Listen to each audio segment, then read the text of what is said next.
All right. Hey, welcome everyone. Welcome to F1 or F Off, your audio pit stop for F1 news and race reviews. I'm your host, Iddris. And I'm Gabe. So here we are on a beautiful Sunday. Wow. Preseason testing has wrapped up for the 2023 season. It's a little it's a little snowy and icy over here still. Oh, yeah. So for those of you that are our international listeners, fingers crossed we have those. Well, per our anchor stats, we do. So yeah, per our anchor stats. To those of you who are listening, not in the U.S., the U.S. is kind of going through a wild weather, I guess tantrum would be the right word. So typically how things go is during the winter time, because it is February, there's lots of snow in the Midwest and the East Coast and, other parts of the country for the most part. But like the West Coast, Pacific Northwest, and California, it stays pretty sunny and beautiful and nice and warm. But I don't know, the weather, thanks to climate change, has just decided to just get all wacky. Yeah. And it's been super sunny in the Midwest here, and it looks like it's just been like a blizzard, dumping feet of snow on you guys out west. Oh yeah, no, we got I think at least a solid 5 inches. Wow, dude. Yeah, it was like that's Cleveland snow. Yeah, that's exactly what I said. I went for a walk in it, and it was great. There's something about when the snow falls and it's like slowly starting to fall. Yeah. It just, the sound sort of like, it just, all the noise suppresses, and it makes everything feel really just serene and peaceful in this way that you just don't get. There's no animals chirping. There's no bugs going on. You can't hear roar from cars because it's too far away and the snow deadens all the sound. There's just nothing like it. If you haven't experienced it before, it's just one of those things that, like, I think everybody should go through at one point in their life. Find a snowy part of whatever state you're in if you can, and just take a walk out in the snow once it comes down. It's just a really nice experience. For everyone who listened, you can donate funds to our Patreon for this free therapy session we just gave you on. But no, I agree with you so much. I've always enjoyed like walking through snow and like hearing that crunch underneath your feet, and it's just nice and serene. It really allows you to just think. Okay, so yeah, just to kind of dive into it today. This is going to be a banger today. Lots of action happened over the weekend. Yeah. Some good action for some teams, some bad action for others. And we are 1 week away from the Bahrain GP. Well, by the time you guys listen to this, just a few days out. But yeah, oh, baby, we're back. We're back to F1. DTS just came out this last week, and it's going to be I haven't binged that just yet. Yeah, lots of content to get through. Gabe, I just want to kind of get your overall thoughts on how you thought preseason was. Like, was it exciting? Was it not as fun as years past? What do you think? Well, honestly, it's interesting because it feels it feels like a really productive session. Obviously you're going to get a couple of mechanical failures, but nobody got set on fire. There were some parts that kind of were flying off cars here and there, but like nobody lost a wheel. Mm-hmm. I think it was Piastri was the only one that spun, but he didn't like hit a wall. Like he just kind of spun out on track. Yeah. But there was certainly some mechanical failures here and there, and it's also interesting to see how they run certain procedures. Like they do like virtual safety car procedure checks. They did like a dummy race start in day 2 that wasn't like really a start to a race. It was just they lined up and just did a cold start from the And it might be the only time that we ever see an AlphaTauri and a Haas on the front row this season, but who knows? I think overall, it was a really good session for most. I'd say like even McLaren, considering that they didn't do as well running as they could have, I think overall they did better testing than they have in the past, and I think they've done better testing than some teams who have like completely just like dropped the ball big time. So yeah, I mean, I think overall, we're looking pretty good this season. I think the reliability seems to be pretty well there. I noticed the tires, they were having some understeering happening on a few teams and some instability, things of that nature. So I'm also curious to see how much the sandbagging is happening. I mean, what do you think? Do you think there's a lot of sandbagging going on? That's a really good question, because this happens every single year, right? Especially, it was especially prominent during the Mercedes, like the reign of Mercedes era, right? So for those of you that are unfamiliar with Mercedes just having such crazy success for 8 years, winning 8 constructors championships in a row, they would come to every bout of preseason testing for the next season, and they're just like, oh yeah, it looks like Ferrari's right there, and we really gotta pull out all the stops to make sure we can compete this year. And then they come out like race one and just boom, yep, actually we were lying about our capabilities during preseason testing, and we are the guys to beat this year. So there's always that element of it. I do wonder, and we'll get into this a little bit as we go through like kind of the quick hits on the teams, specifically with the W14 for Mercedes this year. It looks a lot better than the W13 did for last season, not just because it's back in black and that's just beautiful, but as far as the twitchiness of the vehicle, it looks like they have some of that under control. As cool as preseason testing is, it allows everyone to kind of get like the shakedown of all the development that they've put into the car over the previous season. Yeah, so let's actually move on into some of the quick hits on the teams. We have some notes that we just initially jotted down just from our time of watching the different teams and getting a feel for the different vibes. But yeah, go ahead. I had a notepad. I was trying to take down like little notes here and there. Yeah. But sometimes it's tough because like I don't know how many of you out there actually sat and watched the sessions like full. But like the commentators, they get to a point to where they're just like, okay, I got to figure out stuff to talk about. Mm-hmm. And it is it's interesting, but it feels great in this way, in a sense that like it just reminds you that like they're human beings that are just talking like anybody else might. And like even they have to fill that space, so it's like I kind of give them credit for doing the best they can. So like at one point they were trying to figure out why everybody's numbers were the numbers that they were using, like for what the reasons. So like apparently Logan Sargent is number 2 because he couldn't pick number 3 because Danny Ricciardo had number 3. And Danny Ricciardo, the reason why he has number 3 is because of Dale Earnhardt, because he's a huge fan. That's why he has 3. So, like, that's a more interesting story than, the number was taken. Right. Then, like, some of the guys, I think, run those numbers from karting days or, they have some other meeting. If you were a race car driver, Iddris, what would your racing number be? Ooh. Okay, so 2 numbers come to mind immediately. 20, because that is the day of the month of my birth. Mm-hmm. And 64 is the other number, just because of Nintendo 64. That's it. Oh, okay. It's that deep. Yeah. Okay. What about you? I'm pretty basic. So anytime I play a racing game, I always go with 92 because that's my birth year. Mm-hmm. I like the idea of running a 92 because like you very rarely see those numbers up there. I think Piastri is like 81. Somebody out there on the track right now is like 81 or something like that. So like there's a couple of interesting numbers. A part of me thinks it's a little bit arrogant that Max runs number 1, but at the same time, like, so did Michael Schumacher, and there was a period of time a couple of years back where I think the numbers were given out to what your finishing position was. So like you were like 1, 2, 3, 4, 5, 6. Oh, whoa. Yeah, that was for a little bit of time. I think they did away with that because I think it just like got confusing once like the next season comes around. And I think that just like the racers' helmets, I think your number kind of gives a certain amount of personality to you, or certain like individuality. And they also have a thing where the number has to be out of like the motorsport for a certain period of time before it can be used again. And I think there are some numbers that I think are retired, or they get retired depending on who the driver was that drove it. So, right. There's a whole interesting sort of way that gets done. Yeah, the commentators, it's fun hearing them talk about stuff, and there's quite a few things that I heard that I'm like, but sitting through like 3 16-hour sessions, essentially, like 16-hour days, like it's a lot. I'm surprised I got through basically 2 of those days without having to just like, I'm going to highlight reel, screw this. Yeah.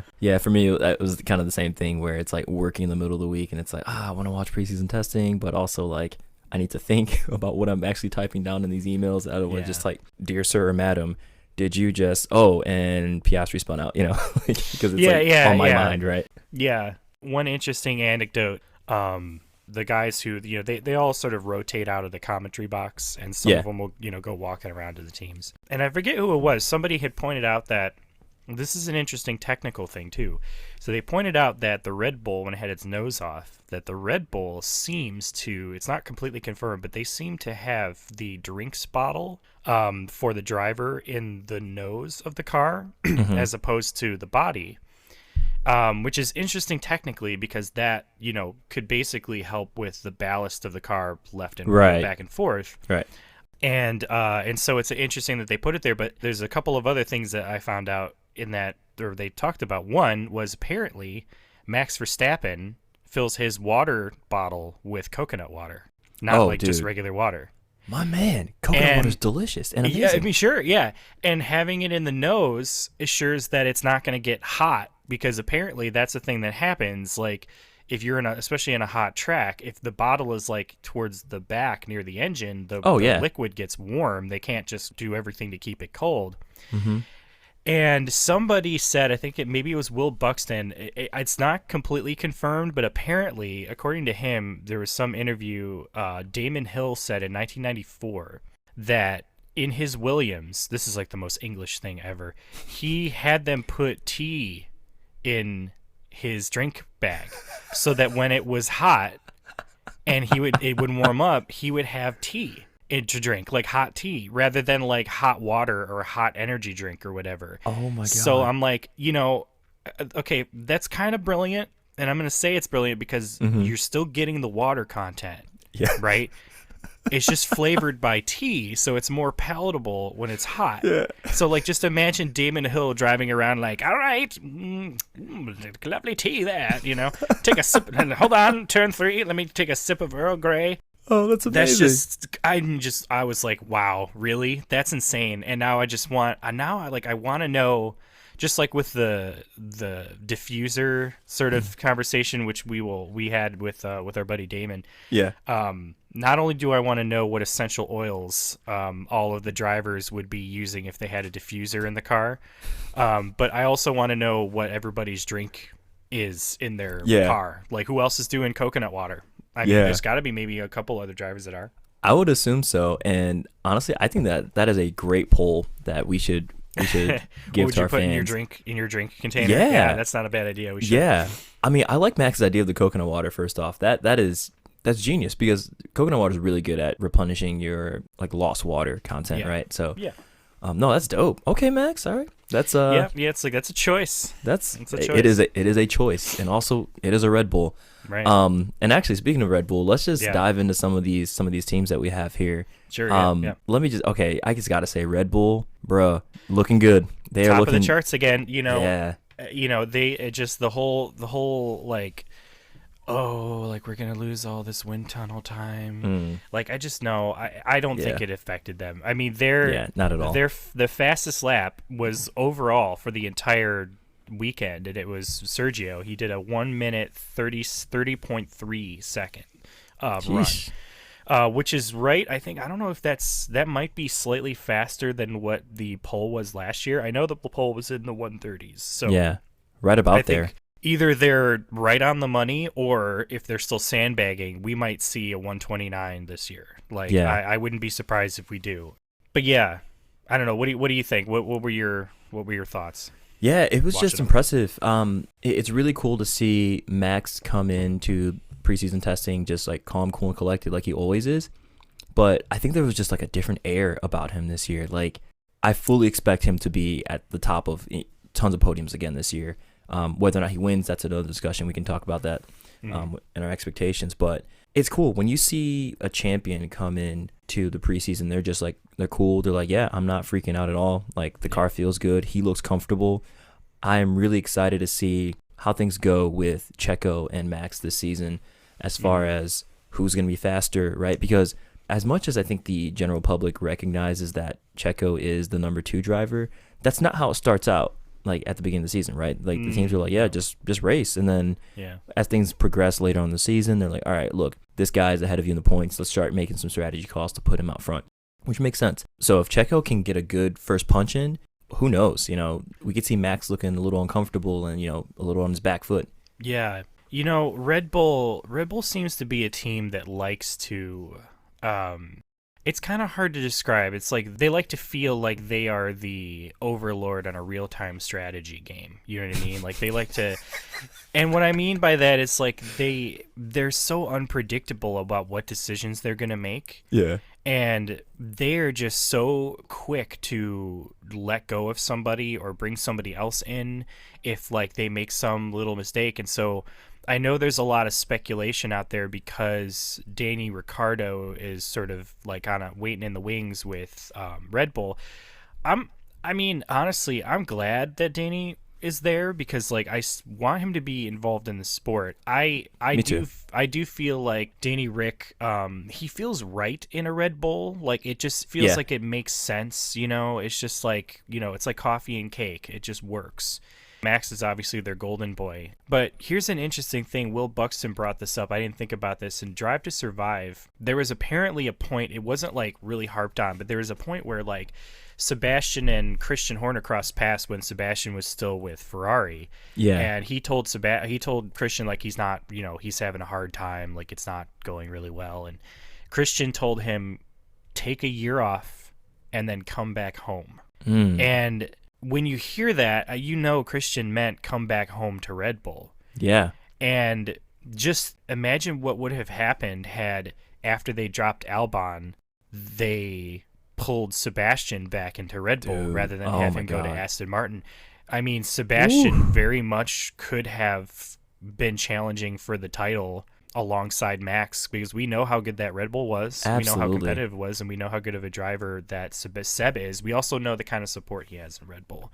Absolutely. And so my whole thought about this is I think that Sergio Perez deserves to be in the sport, and he deserves to be in a winning car, and I think he has that opportunity right now. However, I would not put it past Red Bull to give Sergio the chop if he does not perform immediately like they're expecting, and swap him out for Danny. There's precedent for this. That's true. Dude, they did it with Pierre Gasly. You know, they did it with. I mean, we've seen this 3 times now, right? It was Kvyat got booted from Red Bull in favor of Verstappen, right? Right. So. And then Gasly and Albon, and like that's what I mean. Like they just they sort of do this sort of like rigmarole where they're like, well, we're gonna do what we want, even though it might not be, you know, the best decision. So we'll see. I mean, you know, they put in 413 laps, which is pretty respectable. Yeah. Max did a ton of the running early on, which was just weirder than everybody. Like everybody else kind of did like an even split. So they did had each of them basically take over a day. But yeah, no, I wasn't really, they didn't really have too many major reliability issues or anything that I was noticing. I think they I think at one point they had something going on with the floor and like a sensor kind of fell off. But I think overall reliability is pretty good. So yeah. Okay. All right, cool. Let's move on to Ferrari. I think overall looking pretty solid, except for the dimpling. And in my notes here, for you engineers out there, LOL structural joke. I mean, let's just talk about that real quick. Sure. This is something Gabe and I were talking about on the phone yesterday, just about how, like, this is kind of wild, right? Seeing this car just come down the straight, the aero forces, the aero loading is so significant that it's actually dimpling the structure of the vehicle itself, right? Like, that is a problem. Dimpling carbon fiber, nonetheless. Yeah, carbon fiber. I don't know if you've held carbon fiber and tried to dimple it with your hands, but even if it's really thin, like that's hard to do. Really impressive that they were able to do that. Impressive in 2 ways that they were able to do that, but also like, really, guys, you guys are trying to save weight that much, you know? Like they're. Yeah, I honestly felt like watching throughout most of the 3 days. I feel like Ferrari was sandbagging quite a bit. I mean, their fastest lap was from Leclerc, and it was a 1:31, which, you know, it's 1:31.0. So it's right on the cusp of breaking into the 1:30s. Yeah. But something tells me that they were focusing on reliability a little bit more in their runtime. I mean, they did 416 laps, which is good. Anything over 400, I think, over a span of 3 days is a good amount of laps. So what did you think about just seeing the car on track generally? I mean, the Ferrari sticks out to me structurally over everybody else's cars. Oh, yeah. Especially from the back, because you see everybody else has those big bulbous, like, kind of sort chunky. chunky shoulders. like air vents basically across the back of the driver.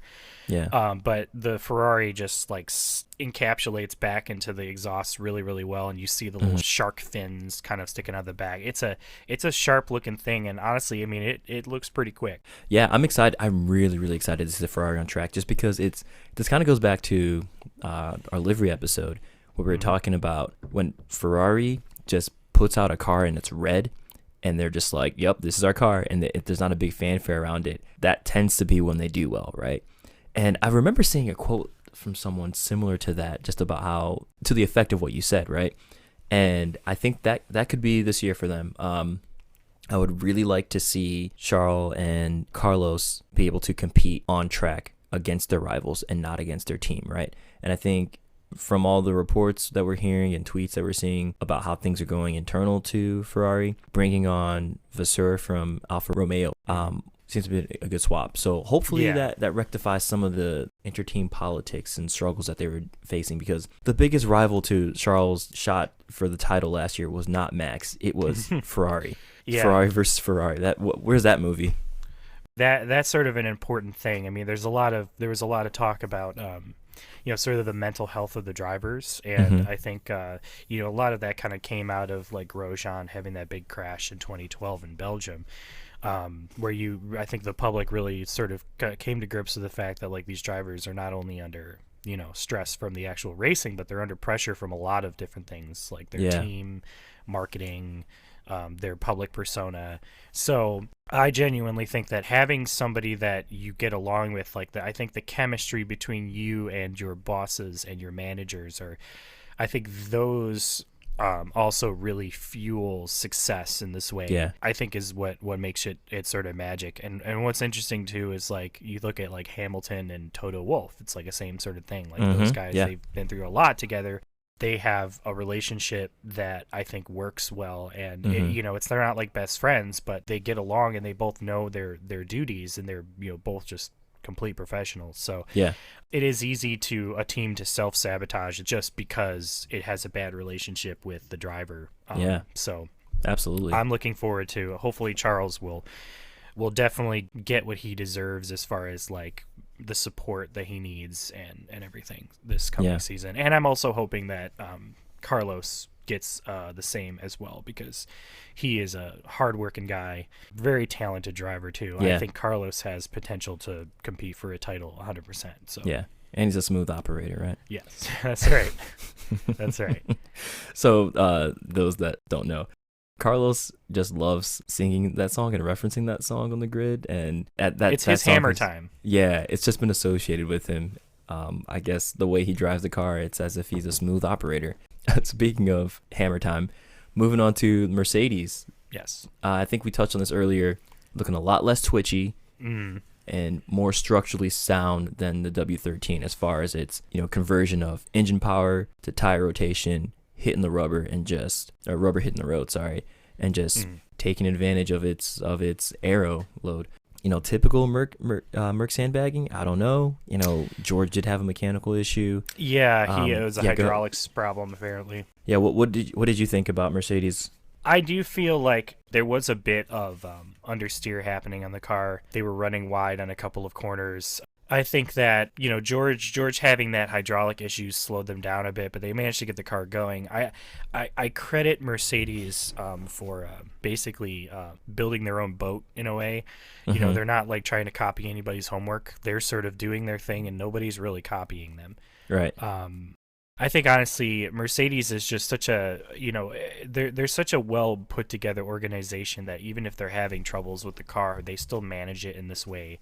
Like you think of last year, like they didn't have any mechanical problems until like the last race of the season, which is amazing, which is incredible. So even though they were not at the speed they should be, they were still running white hot, and they still managed to kind of get that car across the finish line every time. So I'm curious to see. I don't think that they're doing as much sandbagging as they may have in the past, because I still think they're trying to work out some issues in the car. Yeah. But I'm willing to bet that most teams are, running either with their engines down slightly, or, they might be just not divulging what their fuel load is. But, Right. hey, I mean, Hamilton still slammed out a 1 minute 30.6. So that is definitely in top 10 positions. So Absolutely. looking forward to it. Also, the car just looks spectacular. Oh, dude, it just... Oh, you can still see the line that's sort of drawn where the black paint stops and it's just the naked carbon, but it's still a slick looking thing. So I think overall all these cars look really good when they're coming down the track, especially on a straight. They look really, really smooth. Yeah, well, unless you're the Haas and the AlphaTauri, then they almost look the same, and you can't really tell what's which. So let's just hop right into AlphaTauri. Actually, let me reorganize this a bit. They looked okay. They looked fine. They did the most amount of laps. Yeah, which is good. Yeah, I don't know. I don't really have too much to say for them. I think that's kind of like the crux of the position that they're in, right? Like, I feel like a few seasons ago, AlphaTauri or Toro Rosso, that was a team that it was prior to it becoming AlphaTauri. They were always kind of there. I think the last few seasons they were making some strides forward. Specifically, like 2 or 3 seasons ago, you started seeing AlphaTauri like getting up to like the P6, P7 positions. But I don't know. I just felt like the last season or so that they've kind of fallen away from that. I don't know what it is. What exactly is their issue? Because they've had great drivers, right? Pierre Gasly knew how to drive that car really well when he was there. He's now with Alpine. They won a Grand Prix with them. Yeah, exactly. Yuki Tsunoda. I think most people would say that he is not showcasing his skills as much as people would like based off of his record in the more junior series. So I think you have to give people the benefit of the doubt, especially when they're new to F1, right? Like, sometimes rookies come out and they're white hot. Sometimes they need a couple of seasons to kind of get their footing underneath them, right? And I think this year might be that year for us to really see, like, okay, what can Tsunoda do? But more just about the car. I don't know. We'll see. It looks like it'll be okay. I'm really interested to see what De Vries can do.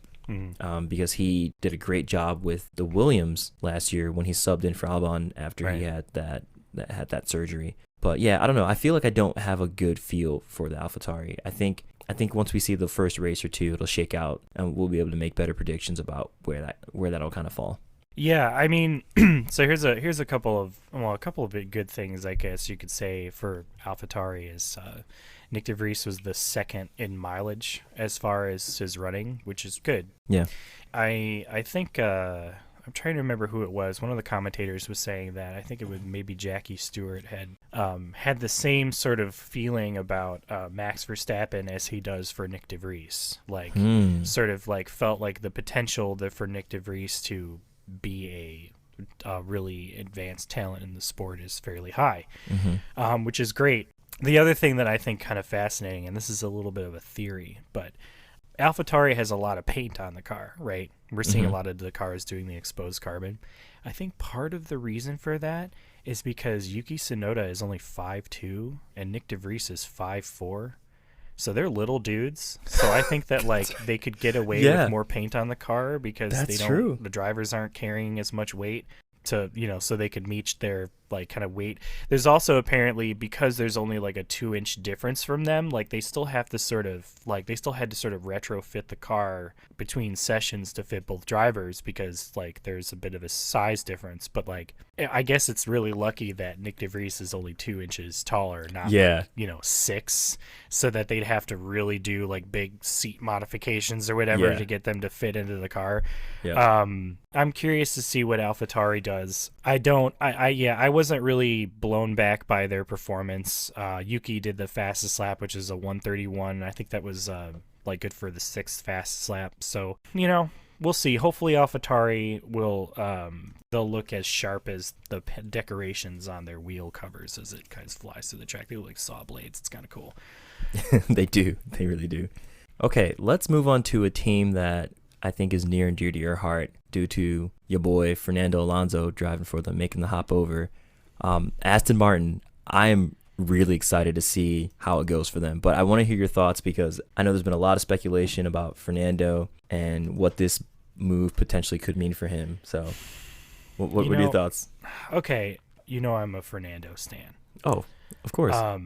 And here's the thing: if you listen to most people, like in the paddock, like especially the commentators, like the amount of admiration and respect for Fernando as a driver, I mean, I didn't pull this one out of my ass for nothing. You know what I mean? Like that guy is. I mean, there are people on the grid even today that consider him to be like the fastest driver right now. And it's crazy to hear that because you think like, oh, well, no, obviously it's Max and Lewis. It's like, yeah, they won, but like, right. Here's the thing. Like, you don't really know until you put everybody in equal equipment, and you can't, not exactly going to be able to do that. But I would say, and Fernando does a good job of proving this, that like you give him a good car and he will put it where it needs to be. Yeah. And the thing with Fernando is that he definitely wants to be there, and he wants to he wants to like get the team that he's in, at least initially, he's there to win it. And I think that the times that he put in were really impressive. It shows that if Aston Martin can maintain reliability, and if the Aston Martin is as quick as it is, I mean, if they're sandbagging at all, then everybody's got to pay it. They've got to look out because like this is a 1 minute 31.4, which is not that far away from 1:30. Yeah. I'm super here for it. People, I think like I've heard Fernando described as like the villain of the paddock. Yeah. And like, I feel like it's not fair in certain ways. I mean, yeah, Fernando has been a little cheeky from time to time in his career. He's pulled some stunts, but like there are so many drivers that are legendary and revered that have pulled plenty of stunts in their career. You hit the wrong part of the car, Michael. Right. A prime example. Yeah, no, 100%. I think it's silly that like Lance broke his wrist or something. Like, oh really? Is that what it was? Yeah, I thought it was for surgery. No, I heard it was like he was on a bike or something and he fell and broke his wrist or something. Like that was, but obviously, he's eager to get back into the car, and I can understand because the performance of that Aston Martin is looking really dope. But yeah, I just want to take a time to say like Fernando Alonso, I think that if that car is anywhere near as competitive as what it's showing and it's reliable, I'm willing to bet that if Fernando does not get a pole position at least, or if he doesn't get a pole or on pole at the end of it, or like on a podium after the end, or if he doesn't win a race, like I'm not going to blame Fernando for that. I'll blame whatever those factors of the car's unreliability or somebody crashing into him, because he is more than capable of doing that. I think he is not past his prime. I think he is right on the money. Yeah. I think he's got some more to show. So. Yeah, absolutely. No, I hear you and resonate with that so much, just because it feels like Alonso has had such a bad streak of being on some teams that are just like, like they were thought to be really good, and then he shows up and then they just completely like fall apart while he's there, right? Yeah. It happened when he left McLaren, went to Ferrari. Honestly, it kind of feels like Ferrari didn't deserve him with the way things were going there. Yeah. And then he did so much for them too. He won a bunch of races. He was getting podiums. He was competing for titles. Yeah. He almost won. I don't remember which year it was, but it was down to him and Seb, and he could have won that. I think it was 2012. I think it was the big one that they were competing. Yeah. Yeah. And you can imagine like the heartbreak there. And then he leaves there. Then he goes to McLaren Honda. And, you would think that would be an excellent pairing, kind of harkening back to like the early 90s. And then, nope. Yeah. That just blows up, much like his car when it was flying through the air off, I think it was Australia. And then he leaves there. And, that's actually when he left the sport, right? After McLaren Honda. Yeah, he did he did the Daytona 500, and he did some endurance racing. Or Indy 5. Was it Indy 500? Yeah. Daytona as well? No, I meant Le Mans. I meant. Okay. Yeah, endurance for the racing. Triple Crown, right? Yeah, he's trying to go for the Triple Crown, which is, it's like the EGOT for race car drivers, basically.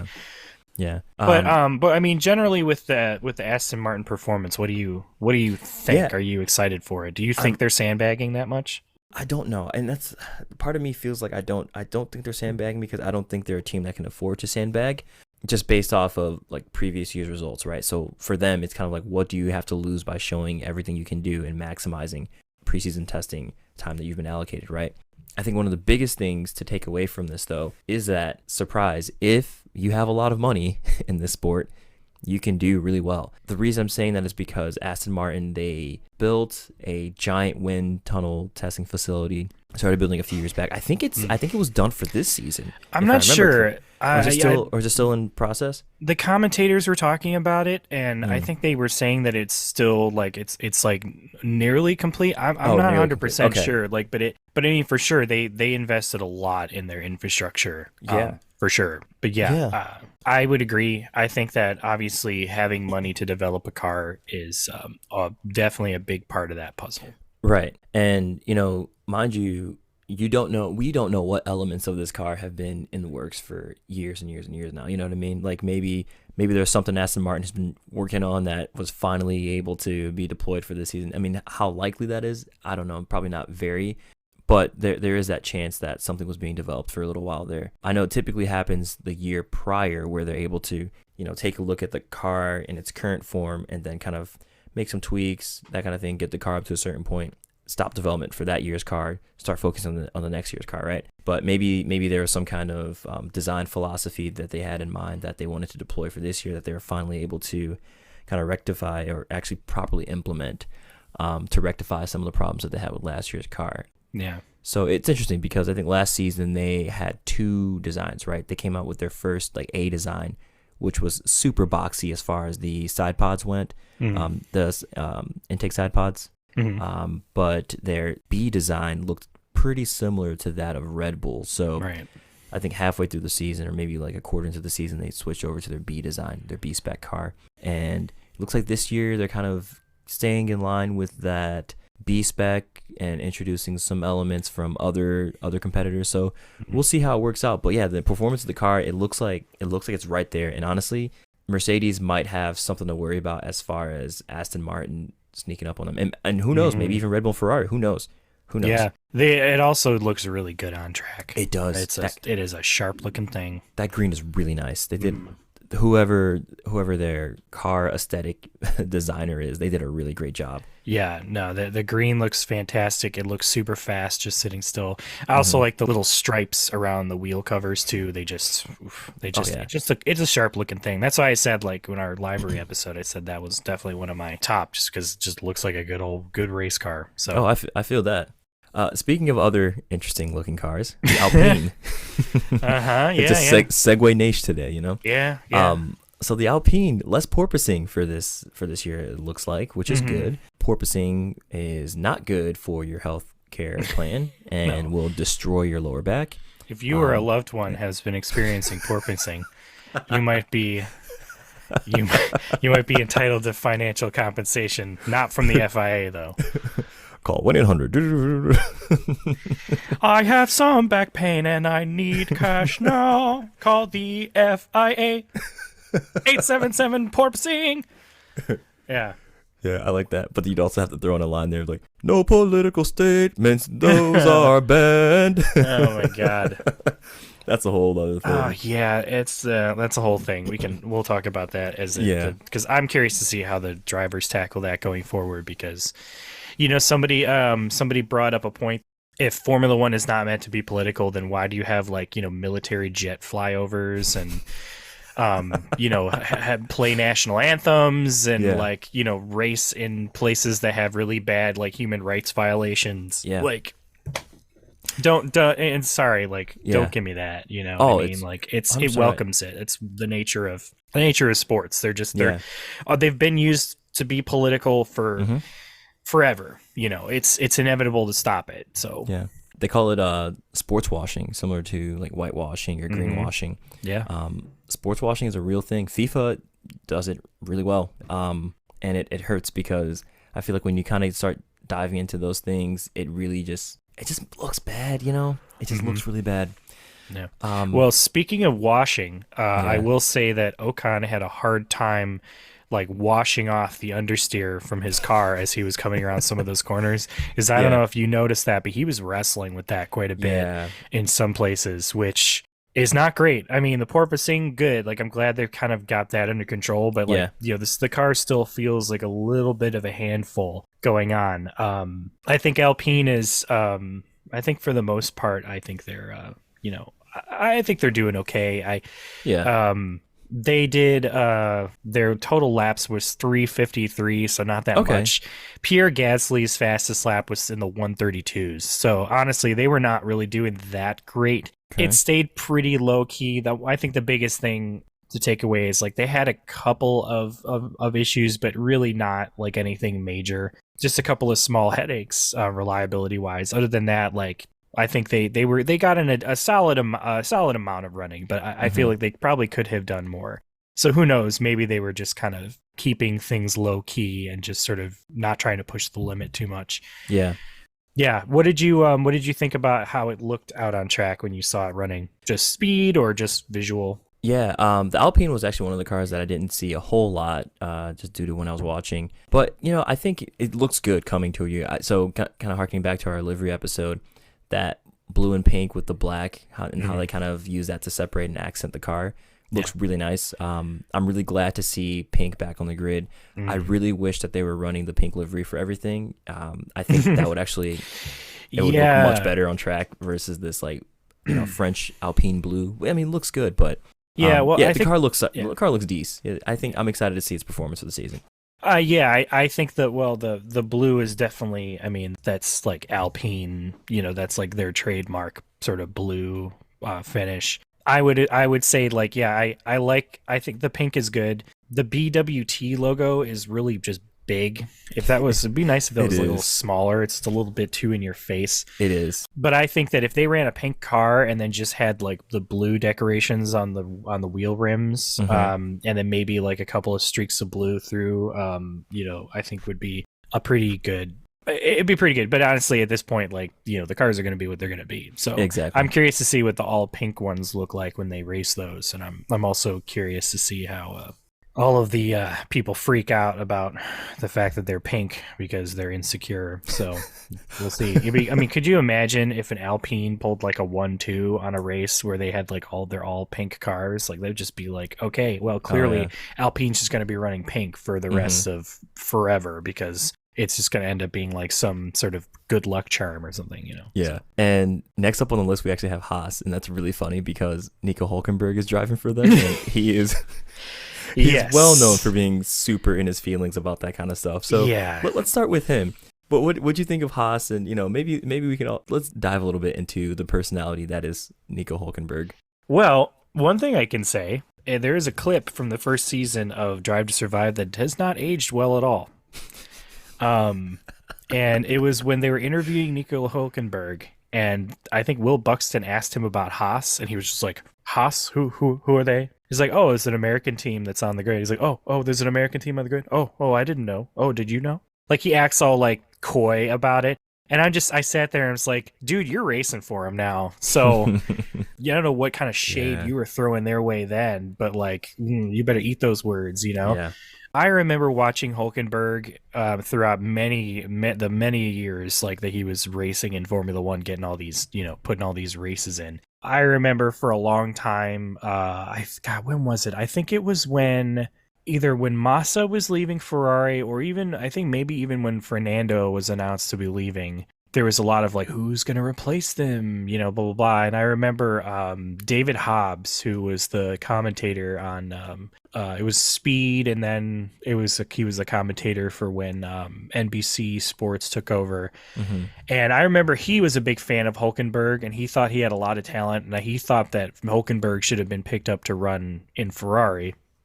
Which honestly, at that point in time, I didn't think would have been a bad decision, because for me, it just felt like he put in a lot of his dues and he just needed to get a good chance to be in a good car. However, he is definitely not the most likable personality on the grid.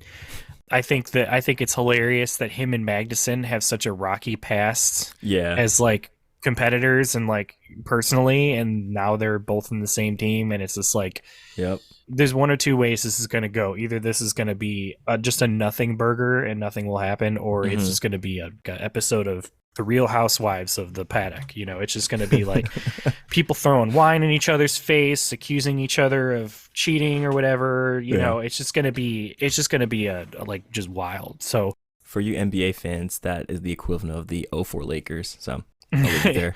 Yeah, like just I think it has a chance to be tumultuous, but the car itself, I know there's a lot of the commentators are saying it looked pretty stiff on a track. I mean, I don't know what did you pick up on that when you were watching it? Like, yeah, what do you think? Yeah, and it makes sense too, right? I mean, this is a team that runs very lean, right? And they do not have they have the benefit of a lot of wind tunnel time, right? Which there's something I want to say about that. Hopefully I don't forget. But they have the benefit of the wind tunnel time, and they don't have as much money that they can spend on like the actual structure and engine and all the other parts of the car, right? Yeah. They actually outsource their work to, I think it's Dallara, right? Out in Italy, right? Yeah, make the chassis. Mm-hmm. Yeah, to make the chassis. So, they're getting like effectively COTS parts, right? Commercial off-the-shelf stock parts, and they are kind of fitting them to their vehicle. So yeah, I think at first they're probably not going to have a good, well-adjusted, well-tuned kind of car, right? So it's important that they run a lot of laps on this car right now, or that they did run it, just so they can kind of figure it out and get a full shakedown, because those guys, I think out of any other team on the grid, they're probably going to struggle the most with getting that car in to where they need it to be. And Haas is always interesting because a lot of their development comes in early in the season where they're pumping out new parts, and then they just kind of stop, right? Yeah. And I think it's just because they don't have the funds to do it. And they're kind of relying on the aero side of things. And it's interesting because being an engineer, aero studies, aero simulations are great, but you also really need that test data to anchor it to, right? And those feed into one another, and you get to a point where you have like an optimized design for your given set of conditions. So, I think part of it is just that they need to really continue to shake the car down in real scenarios, that is out on track. And we'll see what the best Haas optimized car looks like probably midway through the season.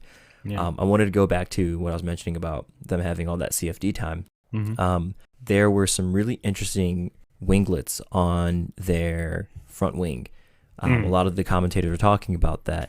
And it's interesting because, these guys have a lot of CFD time. So first off, number one, they found a loophole in the rules that allows them to do that, right? So we'll see how long that is okay for them to do, because the FIA has been super strict about what you can and can't do with the aero structure, right? The aerodynamics over the car, because we don't want to get to a point where the cars behind you can't follow, because that decreases the amount of racing and the amount of overtake opportunities from your competitors behind you, right? And that's part of the sport. We want to see that, car-on-car contact, and or not contact, but close racing, right? Right. So it'll be really interesting to see what effect that has. That won't overcome some of the other deficits that they have. Like if it's a super stiff car, then that's going to affect how they can turn into corners, what kind of speed they can pick up and just carry out of the corners. And it's also exhausting for the driver. Oh, yeah. Yeah, I'm sure that's got to just be awful. Like, throw on top of that porpoising, if it's going to be really bad for them, we'll see. I would say that Haas is probably looking better this year than they have in previous years, recently. But at the same time, it's like preseason testing is all just a smokescreen. Like, we're not necessarily going to know until the pressure of the race happens, So if I had to make any prediction, I would say they're probably going to be competing with McLaren and AlphaTauri for the most part I don't necessarily think they're going to be dead last. I feel like they have a potential to be a little bit up this year. Yeah. But we'll talk about who we think might be dead last this year in a little bit. So yeah. But yeah, let's talk about Alfa Romeo. What were your sort of thoughts? I mean, gorgeous car on the track. It beautiful. Just looked as good as it did in the pictures.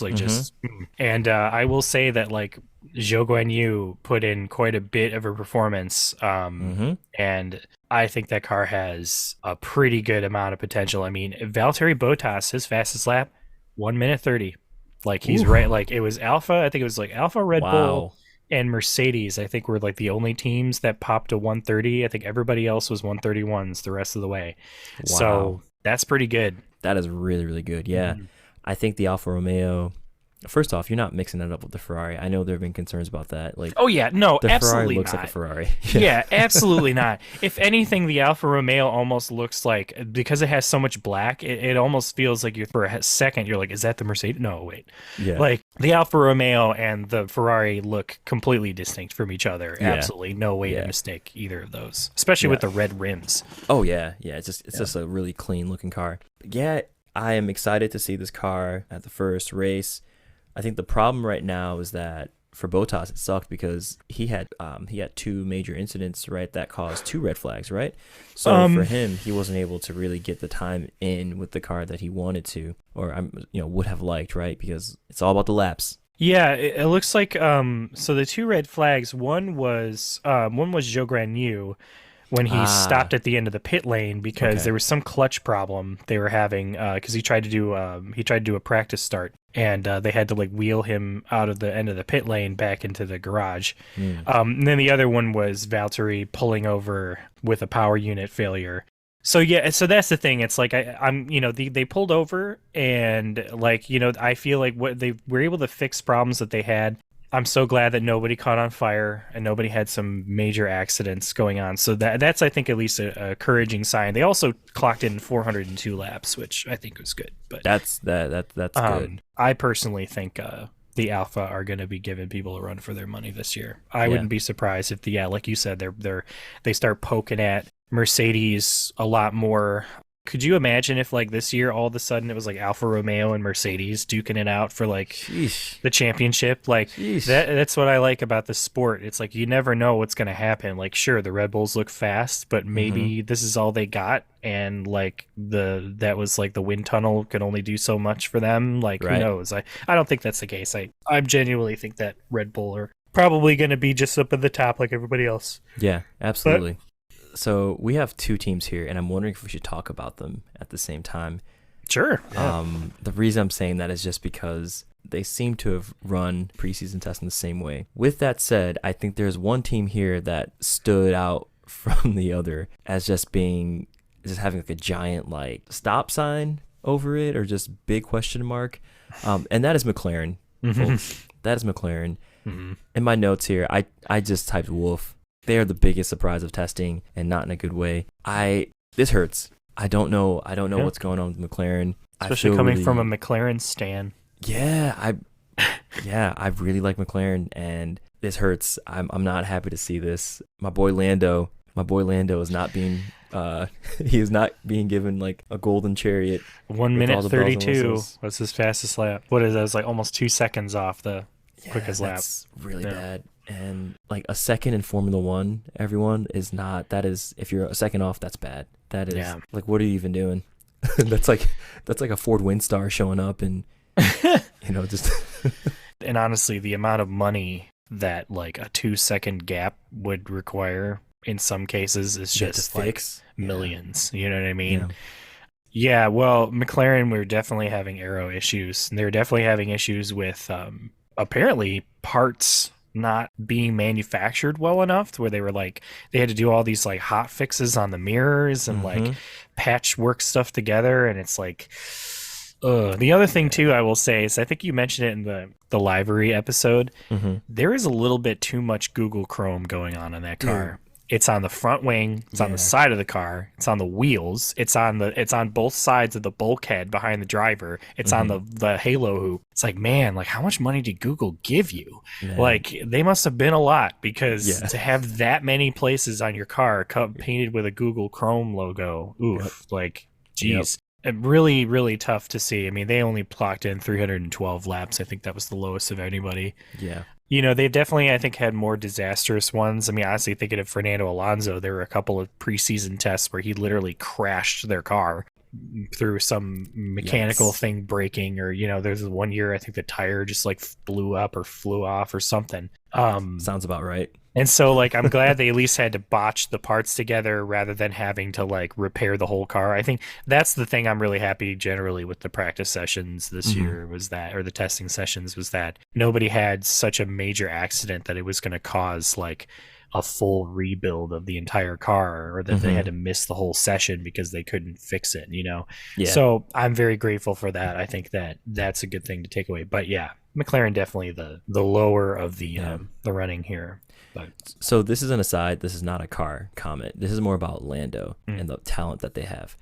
How do you think Oscar Piastri feels like coming into this team? Like he skipped out on Alpine, and like per his contract and everything, it seemed like that was like that one meme of the dude holding his girlfriend's hand, like looking back, like. Yeah. And the same with Lando, right? Because I think Lando was maybe being scouted by Red Bull a while back. So yeah, I don't know. yeah. I mean, the thing is like the lure of racing for McLaren, I think, is still pretty high. Oh yeah. Considering their history and considering the kind of funding that McLaren still has, that's the thing. It is really, as a longtime fan of the sport, it is a little sad to see teams like Williams and McLaren sort of teetering down at the bottom. Although Williams wasn't really teetering that much in the bottom over the weekend, which we'll talk about in a second. But yeah, it's tough. I mean, I would say Lando is the kind of person who, to me, it feels like if McLaren does not deliver for him within the next year or two, I think it'd be better for him to move on. And by then, who knows, maybe Lance Stroll will be like, maybe I'm going to do something else. And like, there's a place in Aston Martin that shows up. That's one thing that I think frustrates me more about Lance Stroll than, just him sort of being kind of a goof, like just a goober. A total boob. He's just like, I can't help but think it's like your dad owns the team. So if you continue to not produce good enough results, like if Fernando Alonso outperforms Lance Stroll this year, if it was any other team with any other owner, it would be like, well, we got to find new talent because Lance is not, pulling his weight. Yeah. But because Daddy Warbucks owns the team, that Lance Stroll is not going to lose his seat. It's just, unless for some reason Dad puts his foot down and decides it's going to happen, but then the way they do it is, well, Lance is going to move on to another racing thing. It's just like, sure he is. He didn't get sacked. Okay, sure. Yeah.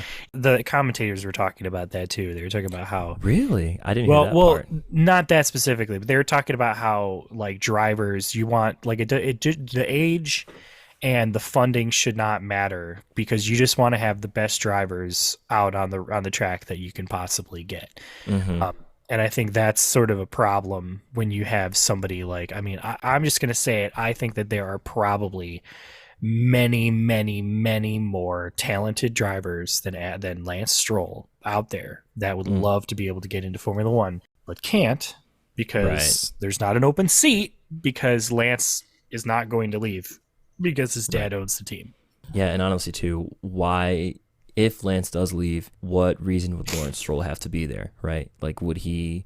I mean, unless he's making money. Yeah, unless he's making a lot of money, I mean, someone could also buy his stake out, too, So it's true. Yeah, I don't know.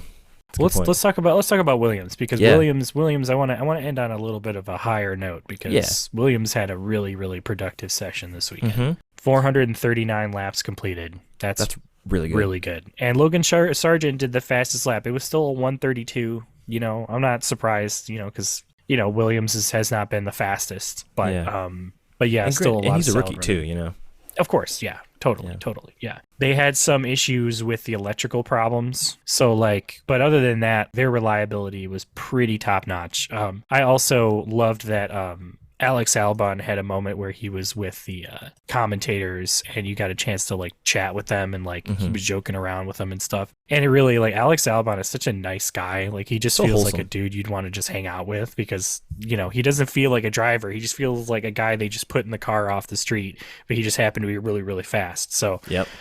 I can drive, yeah. Yeah. I also think that the Williams looked like a blue Ferrari in a sense of the paint in ways, because it's just the way that it's balanced, black front wing, black rear wing, and then just a lot of blue in the middle. It's a sharp looking car. The only thing I don't like is they're using the Gulf liveries for the helmets for the pit crew and stuff, and it just really clashes with the rest of the aesthetic of the Williams. I don't know why they're doing that, but Logan Sargent and Alex Albon, they were right up there with their lap counts, which was good. And apart from the electrical problem, they were pretty good. I think they did a good running. They were pretty solid. They didn't make a clown of themselves. this testing sessions. I think they got some good solid data in. So I'm hoping a lot for Williams this year. I'm really hoping they kind of turn things around for themselves. Yeah, definitely. I mean, if of all the storied teams in F1, I think people look at Williams and they just think like, man, Frank Williams built this like with his own hands, and he was conducting business out of a telephone booth right outside of like the company warehouse he was renting, right? Yeah. Just that is definitely the team that I think everyone would love to see just rise, the Phoenix rise from the ashes, right? And see them turn to the top. Yeah. And I'm with you. Williams is a cool team, and they have a really interesting history. Yeah, and it's great to have an American on the grid again. I'm really excited to see what Logan Sargent can do this season. I think it's, we all need to give him time too, to let him kind of grow into being an F1 driver, because there's going to be a different level of pressure versus what he was experiencing in F2. And same for all these guys, right? Piastri, De Vries, and even Hulkenberg, having left the sport and coming back. He did race one time last year for Aston Martin. I think Lance Stroll was out for the first race. It might have been beginning of the year, yeah. That he took some time off, but for all these guys, it's going to be a matter of how do you get back into action, and how do you handle that? So yeah, we've gone through all the different teams and given our thoughts on some of the drivers, both new and old, that have returned to the grid. And I think now we can probably give our thoughts on what we think the season might look like. We have no crystal ball to really tell the future, but no, no, Mikey. Yeah. So, what do you think the season's going to look like? Are we expecting another Red Bull just walk away because Ferrari will just continue to punch themselves in the face, or what? Well, so I would say the safe money is on Red Bull and Ferrari just repeating last year and trying to compete, and just seeing kind of like it all, so much of it being depending on Ferrari's reliability this year. If I was guaranteed it's not going to be a repeat of next year or last year, then what is it going to be? I would be willing to bet Aston Martin are going to be, I would say Aston Martin, if they don't finish like second, they're going to be in pretty good contention to be third in the constructors this year. I would say pretty solidly, unless they have some catastrophic reliability problems that hit them pretty early in the season. I think they're looking pretty good. They're looking pretty quick, and I think they can certainly get some podiums this year. I'm thinking I would honestly, I know Red Bull is going to be up there somewhere, but part of me would really like to see Ferrari and Mercedes sort of duke it out. And sort of vie for that championship. I'd love to see George sort of get in some podiums, kind of bring up to speed. As far as down the back of the grid, I think that Williams has a potential to certainly stamp its foot down on Haas and maybe even McLaren this year. Yeah. I think as far as the best of the rest, I think if it's not Alfa Romeo, then I think it'll probably be Aston. I mean, I suppose it depends on who the top is, if you say top 3 or top 4 or top 2, Yeah. So I'm expecting good things from Aston this year.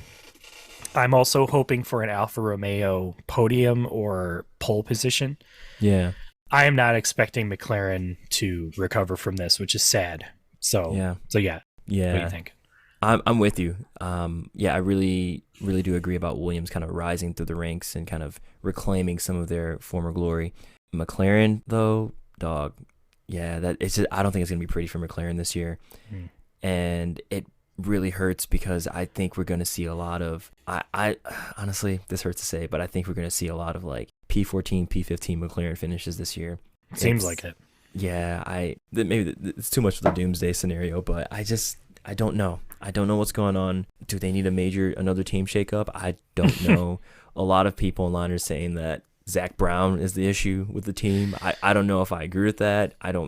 We don't know enough about like the internal politics except for Ferrari, because everyone knows Ferrari is like a mess. They like to play out their drama on a stage in front of an audience. Yeah. I mean, they do have the Coliseum in Italy, so. Yeah, it's tough to say. I mean, I think like Zach Brown did decent enough to sort of bring McLaren kind of up and out from sort of the lowest of the low. Yeah. Because when he showed up, they started kind of pulling up their bootstraps a little bit more than they had before. So I think there's potential to make improvements. I don't know if it's all Zach Brown, but I think everybody likes to have a boogeyman to blame. Oh, absolutely. So like Absolutely. they're obviously going to pick, whoever is leading Yeah. the thing. But let me ask you this: who do you think is going to have a surprise pole or surprise podium this year? Ooh. So I'm expecting Fernando Alonso to get a podium. Like it. I'm expecting that. I would love to see him win a race. I That would make too. me Oh my that would God. make me really happy. Oh hell yeah. I'd be all Because over that. It just shows that age ain't nothing but a number Mhm. when it comes to this. It's all about the talent. That's right. We've seen F1 kind of lean towards a younger pool of drivers over the last few years. Right. It would be nice if we can get some dad bod drivers in there too, right? Much like it was in the 50s and 60s. So, Right. yeah. I'm thinking Alonso is going to get one. I also think that Zhou Guanyu is going to get at least a podium finish this year. Yeah. That was a really impressive testing session. So, Okay. yeah. That's what I'm thinking. All right. Hoping for, at least. Yeah. Well, everybody, thanks for listening to F1 or F Off. You can find us anywhere you listen to podcasts. If you want to hit us up, you can find us on Instagram at F1_or_F off. We're also on Twitter at F1 or F off. Please, if you have any feedback for us, if you want to reach out to us for anything, just let us know or answer any questions you got. And also just let anybody know. Let your friends, let your family know. Get in the DMs, baby.